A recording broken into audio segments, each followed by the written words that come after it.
مشاهدينا اهلا بكم من استاد المقاولون العرب، والحقيقه ومعانا كابتن حسام البدري مدير الفني النادي الاهلي. يمكن بعد ما تنفس الصعداء بعد فوز الاهلي النهارده، كابتن حسام المباراه يعني راحت وجت وعايز اسالك فيها على حاجات كتيره جدا، لكن اهمها هو خط الظهر وضعفه النهارده، والاهلي ما بيوصلش كتير كان لمرمى انبي.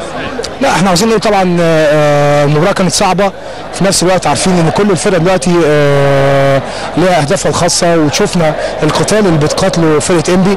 اي نعم كان في طبعا وصول صعب شويه، لكن نتيجه طبعا الحماس اللي بيلعب بيه فريق انبي. في نفس الوقت يمكن التغييرات اللي احنا عملناها وجود ابو تريكه على اساس يبقى في وصل ما بين خط النص وخط الهجوم شويه، يبقى في امكانيه للوصول.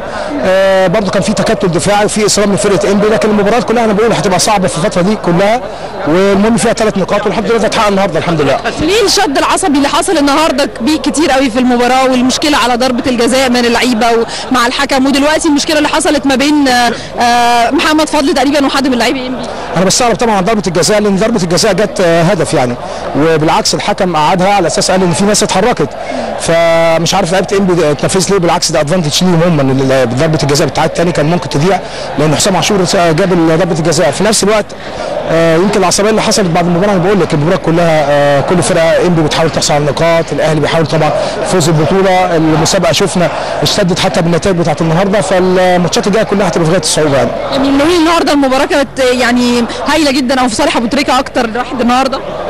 اكيد وجود ابو تريكه بيبقى مهم، وفي نفس الوقت وجوده الملعب بيخليه يرجع لفورمته، لان وجوده في المباريات مهم جدا، وبنشوف بيعمل فارق برضه.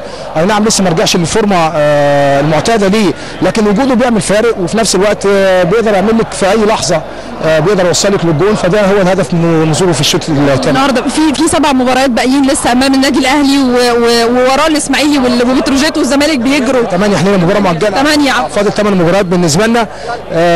يمكن نتائج النهارده كانت صالحنا الحمد لله، لكن لابد باذن الله كل مباراه زي ما قلت اللعيبه بتبقى هامه في الفوز بيها نمره 1 وفي الاداء نمره 2، وكل مباراه بنتخطاها اعتقد احنا بنوصل للهدف بتاعنا يعني. كل التوفيق كابتن حسام، شكرا ليك. شكرا. مشاهدينا شكرا لكم، ونعود لاستاد النيل.